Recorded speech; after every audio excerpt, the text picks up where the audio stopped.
I do believe that racism is an issue in society. I think that we've got past issues of racism, at least in America. I don't know so much about the UK, but Yeah. certainly in the United States, past issues of racism impact what happens today. And so you have to find a way to deal with that. And then also there are present issues that are more subtle. And so they're not like the hardcore discrimination and segregation of the past. And so even though they're subtle, they still have an impact on people's lives. So in my case, I grew up in the 80s, early 90s. And I lived on one side of the city, which was the Black side. I had little access to things that we would call, sociologists would call cultural capital or social capital. In other words, I didn't know anyone who had money. I didn't know anyone who was in a white collar job. I didn't know anyone who could get me in a job. I didn't know anything about college, nothing. And it wasn't because my parents and people in my neighborhood didn't want me to do well, but I'm the first generation of Black people who had full civil rights. Okay, I'm joined today by Rod Graham. Rod is an associate professor of sociology at Old Dominion University in the US and is the host of the Conversations and Perspectives podcast. He's got a really interesting perspective on politics in general. So, Rod, thanks for joining me on the Easy Review podcast. Thanks for having me. So, what's your podcast generally about? What do you focus on that? So I try to do them in just series. So right now I'm doing a culture war series. And although I have a particular political viewpoint, I actually want to get different people's perspectives on things. Yeah. And I don't care who it is, as long as they got something interesting to say, I'll just talk to them. So right now I'm doing culture wars. In the past, though, I stuck to things that I studied and researched. So I did a cybercrime series. I did a series on sex work and sex trafficking, and I did one on racial inequality. Okay. So yeah, even from what you said there, it stands out that you're slightly different to quite a lot of the commentators around at the moment, in that you're kind of actively happy to and seeking to chat to people from all different perspectives. I know a lot of people say that they are, but in reality, I don't think it actually works out like that very often. So what would you say your perspective is? You know, you said you've got your own perspective. What would you say your general outlook is? Well, so I am definitely liberal.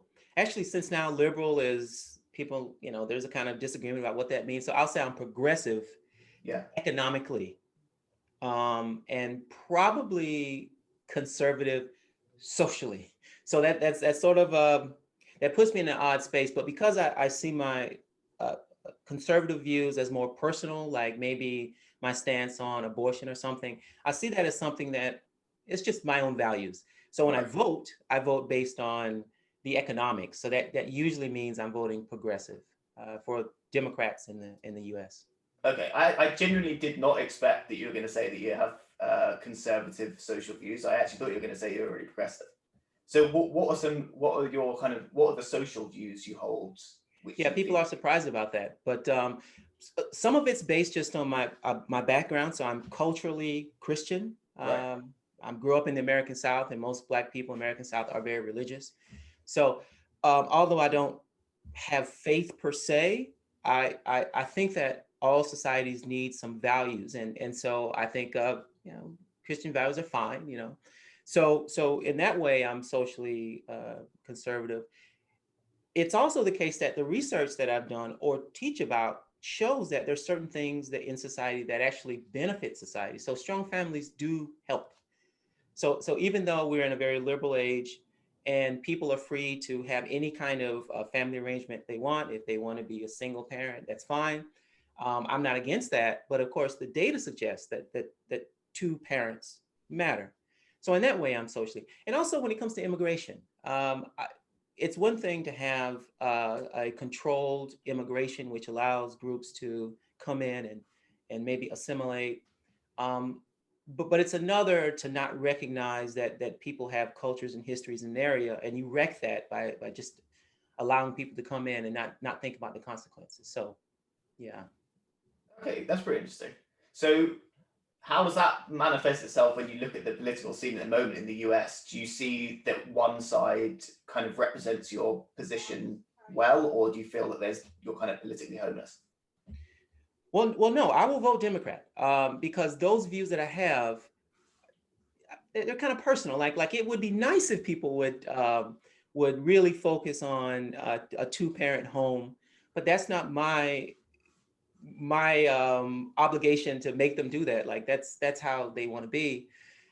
However, I think that things like universal health care, um, um, more money put into education, these types of economic issues are so important that they're not just personal. Yeah. And so if I can vote for a party that will deal with that, and also racial inequality, which I'm also interested in. So if I can vote for a party that will deal with that, I will, and that's the Democrats. So, what's your view on the racial inequality situation in the US? Actually, kind of even before that, you're like a Black American from the South, so which means you've got, I assume you've got much, well, you definitely have much more experience of what that's like, you know, just what it's like to grow up Black in the South in America. So, what was your kind of experience of that growing up, and how do you view that situation? Well, so just in general, I do believe that racism is an issue in society. I think that we've got past issues of racism, at least in America. I don't know so much about the UK, but Yeah. certainly in the United States, past issues of racism impact what happens today. And so you have to find a way to deal with that. And then also there are present issues that are more subtle. And so they're not like the hardcore discrimination and segregation of the past. And so even though they're subtle, they still have an impact on people's lives. So in my case, I grew up in the 80s, early 90s. And I lived on one side of the city, which was the Black side. I had little access to things that we would call, sociologists would call cultural capital or social capital. In other words, I didn't know anyone who had money. I didn't know anyone who was in a white collar job. I didn't know anyone who could get me in a job. I didn't know anything about college, nothing. And it wasn't because my parents and people in my neighborhood didn't want me to do well, but I'm the first generation of Black people who had full civil rights. So my mother, she finished high school in a segregated school, and she went to work. What did she do? I think she went into the cotton fields for a while, and then she went into industry, working in a factory. But she has no idea of what you know anything about a white collar type world, and she had no money. So that impacted my life early on, right? And that still goes on today, just not as strong. It's more subtle, but still impactful. Nowadays, some of the things are like the police brutality issues. I think that's something to worry about. Because of segregation, it is often the case that Black folks tend to go to inferior schools. So whether or not they're smart or not smart, lazy or hardworking, it doesn't matter. They're in an environment that doesn't foster doing well. So those are things that you have to deal with today. Okay. And so, what do you make of the kind of critical theory based explanations for the situation facing Black Americans, and also just in general critical theory? Because that's something which I've seen you get into a lot of debates about on social media. That's right. I do tend to get into it, but it's weird because so as someone who is a data oriented researcher, I don't do critical theory. Yeah. But as it happens, I guess I would be critical theory adjacent because I understand the point of it, so I'm not like opposed to it.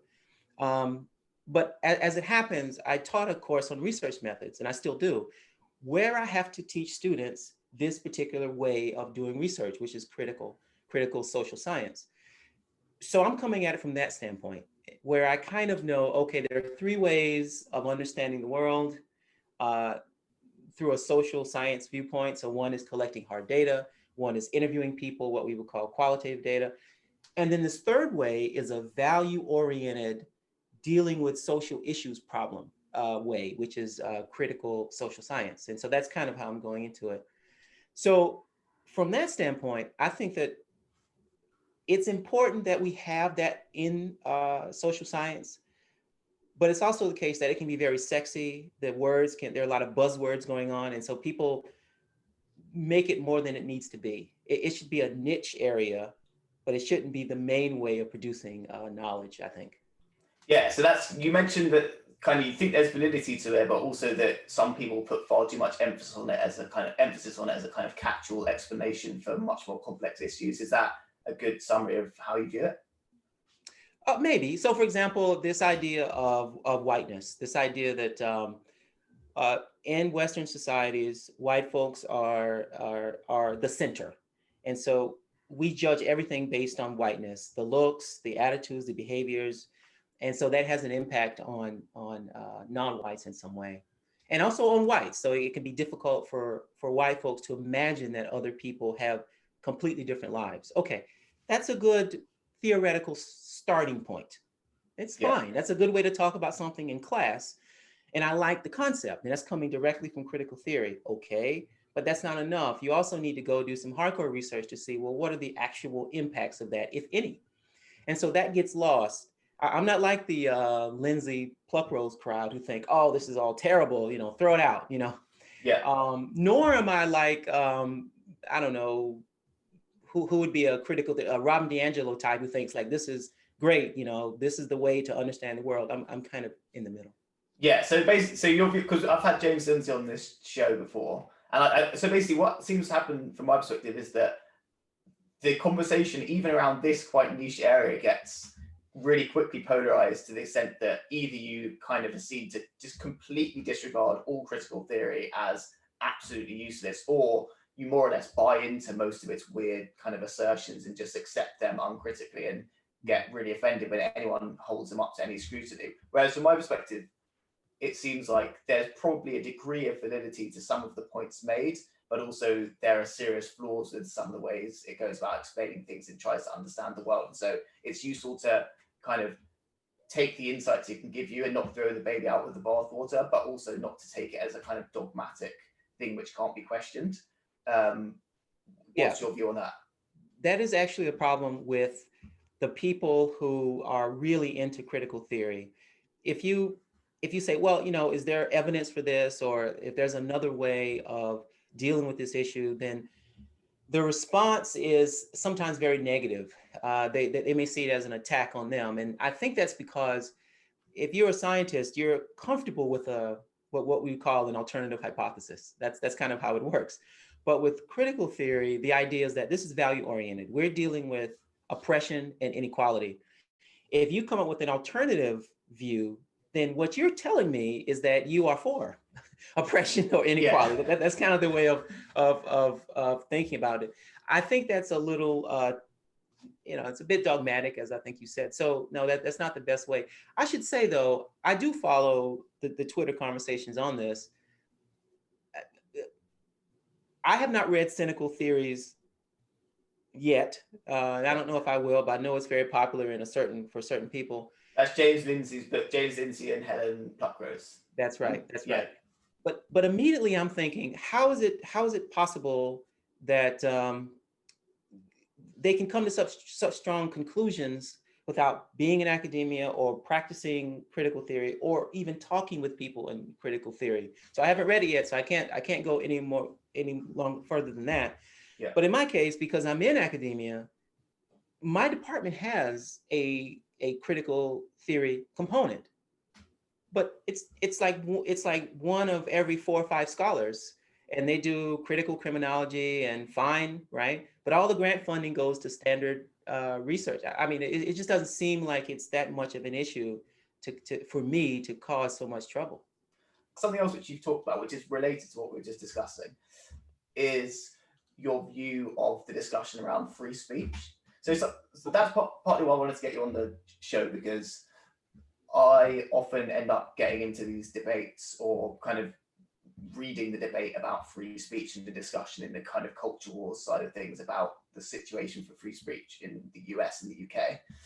And I think it becomes really polarized to the extent that people say either that free speech is massively under threat and cancel culture has gone mad and it's like we need absolute free speech and that's it. And other people say it's fine, basically nothing's happened and free speech itself is really problematic. And so anyone who's defending it is just racist. And I think that I can't completely come down on one side of that really fundamentally. I think that I can understand both points of view. What's your view on the situation at the moment? Well, so so there are two things going on, I think. One is just the actual human behavior of censoring speech, or just enforcing norms, I guess.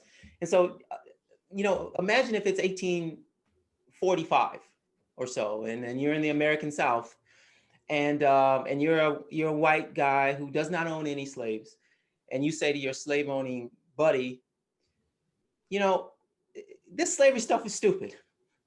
Let's get rid of it. This kind of thing.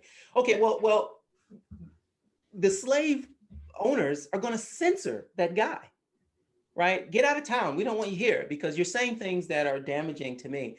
I mean, let's go 1950, and someone says, that Stalin guy, I think he was still alive in 1950. That Stalin guy, he's actually not that bad. Look, I mean, all of a sudden the Soviet Union has a lot of industry now. So, well, that guy is, he can't have a job anywhere in the United States. So there was, and probably the UK as well. So there's always been some words and ideas that were taboo in society. There's no way around that. I think the difference is we have technology now, which makes it possible, or we have a new technology now, which makes it possible for people who are not in the immediate scene to help enforce the norm. So I say something on this channel that someone doesn't like. So for example, I mentioned that I'm sort of pro-life, not sort of pro-life, I am pro-life. Yeah. Okay, who knows? Somebody might take that clip and then put it online, and then a million people who don't know me will say, oh, this guy can't be a professor anywhere because look at this idea. So, I mean, I think there is a cancel culture, but it's not new and it's not going away. It just shifts. So right now we're talking about these words. 20 years from now, we'll be talking about another set of words. But do you think that, I wasn't alive in the 50s or in the 1860s, despite me appearances. either. I'm not that old. I wasn't alive in the 50s. Yeah, so I don't know for sure what the normative system would have been like and what it would have felt like to live under that system. But you can make an educated guess by reading about who the dominant people were, the dominant figures, the dominant intellectuals, and the culture at that time. And it seems to me, and quite a lot of people, that at the moment, it's the progressive side of things which is the more censorious and illiberal, and is the primary. It's giving the biggest push to limit the parameters of free speech and discussion and make things difficult for people who dissent from it. The problem I've got is that often that means you end up being in the kind of allegiance with really right-wing people, or just right-wing people who just fundamentally disagree with the whole left-wing or progressive worldview or the liberal worldview, however you want to just define what the dominant one at the moment is. And that's not necessarily the case in my case, at least. It's not like I strongly disagree with everything that those people are trying to uphold. It's just that what really stands out is the amount of pressure they put on other people to conform to a narrow set of opinions. And so when I kind of think about free speech, I understand that it's in certain circumstances, it's just normative pressures stopping people saying things which shift over time. But it seems like that's kind of gone a bit too far. But I mean, is that your understanding of it, or? Oh yeah, I agree totally. It's we're too punitive in trying to enforce these norms. It's important. You're right that it's the progressives who are doing most of the enforcing of norms. I think though it's because Western civilization is moving more and more to the left. So they're kind of riding that sentiment. If there's a war tomorrow, and we identify a bad guy, progressives who are anti-war are going to be censored. It's just that right now we're in a time period where they're on the right side of history in some ways. But you're absolutely right. It's just we're too punitive, and I think it happens because we're not in that scene. There was this guy who, this professor at UCLA, a Chinese professor, maybe you saw this or not, where there's a Chinese word that sounds like nigger. And so he said it in class. Oh yeah, I saw this. Yeah, That's right. I saw this. That's right. Nothing suggests to me that guy was intentionally trying to do that. Yeah. But, the student said some things. If this was 1980, the dean would say, look, guys, just get over it, move on. But no, it goes on Twitter. And then people online put pressure on the school. The school has to keep their reputation. So they take that guy out of the class. It's totally uncalled for. but I think it's powered by technology. Yeah, I heard, I was in China and I heard people saying that word all the time. I don't speak Chinese, and I was like, this is unbelievably confusing. Yeah, I mean, that's the most ridiculous, in my opinion, banning that guy off. It's just like this, because it's got nothing to do with racism. It's just kind of outrage. That's right. That's right. I mean, it might be that the students are a little bit offended, but that should be settled by just talking and say, okay, I didn't mean to do this. I'm sorry about that. Something, and move on. I mean, who would think that Chinese professor is trying to offend those students? So.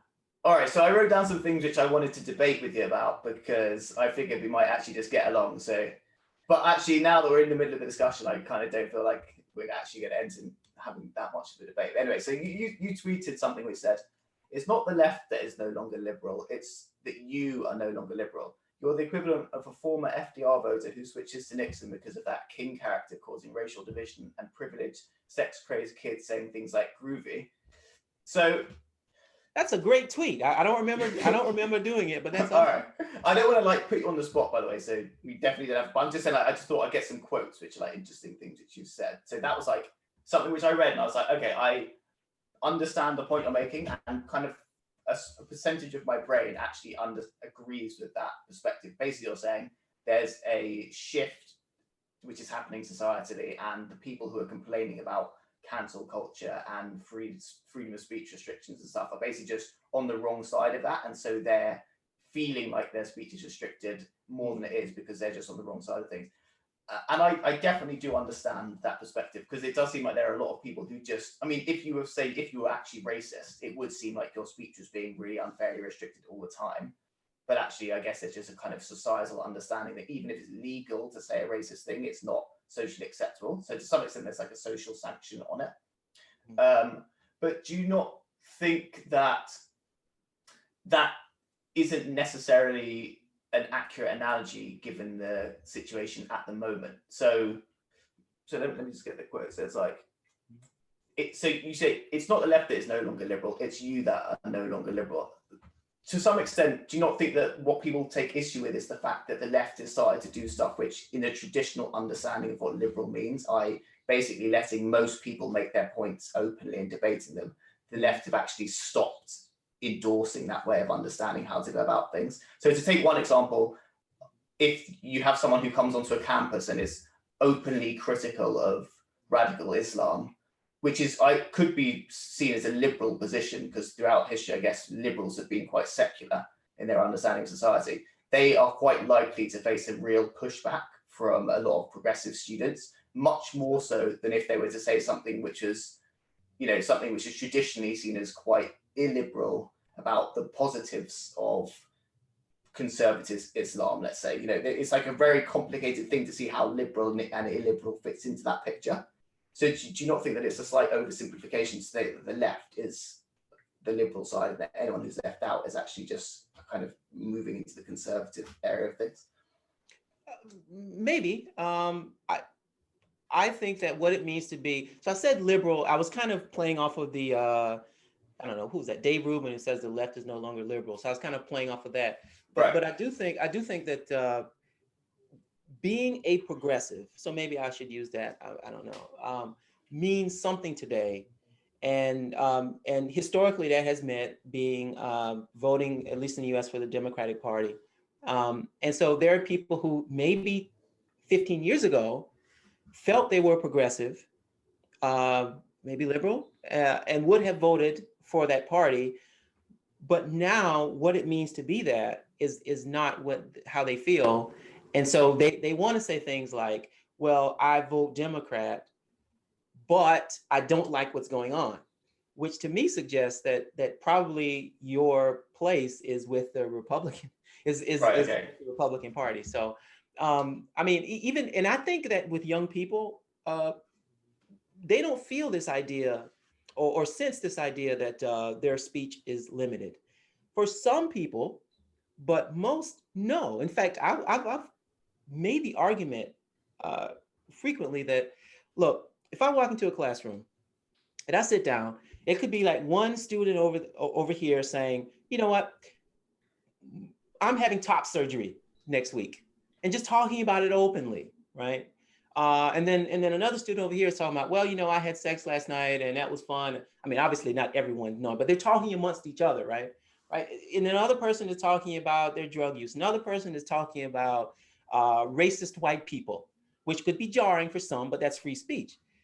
Those things are on the table. Never in history were we able to talk about those things like that. So we have more. So I think that the things that people want to say are probably generational. And so for people my generation and older, they think, oh, something's wrong. But for kids, they may have more free speech than ever before in human society. Yeah, but do you not think that, so I definitely understand that point, but do you not think that part of the reason why they feel like their speech isn't restricted is that in general there's an alignment between a lot of youthful people who are at university, let's say, and a particular form of left liberal politics, which is becoming increasingly dominant in the kind of cultural sphere. And so they are essentially the ones who are enforcing the restrictions on free speech of anyone else. So obviously from their perspective, they can say whatever they want because they're the ones who are in control of what the dominant discourse is. But then if someone was to come into the room and say, yeah, but I actually, I'm pro-life, or I support Israel, or there's a whole range of different policies, or I oppose radical Islam, the different discussions which are not really meant to have from within that worldview, it would be basically impossible. And 15 years ago, that would have been fine. They could have said that. They could have had a discussion with their university professors. And now they might be it's serious. They might face some kind of serious social sanctions, or even worse, depending on what the issue is at universities. And so weirdly, even though I'm not advocating one of those sets of positions being right, I think it's good that the liberal kids are allowed to speak about whatever they want, and I support that totally. It does seem like those are the guys who are restricting everyone else from being able to speak. So that'd be my view on it, I guess.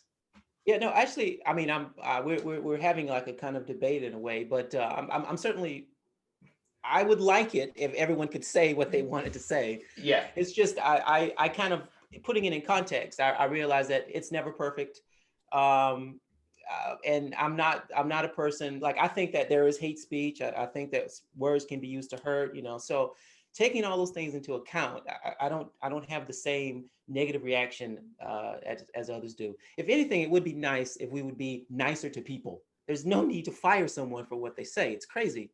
But I understand why you might want to say, look, don't say that here. This is offensive, something like that. Cool.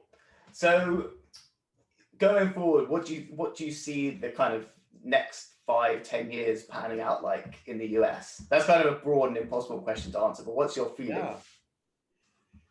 I don't know. I mean, right now we're in this racialized space, but that's going to change eventually. There's always these cycles. So, I mean, it was like this in the 60s, I think maybe the early 90s, and then now. So eventually this will go away. And I think that the big issue is going to be economic inequality.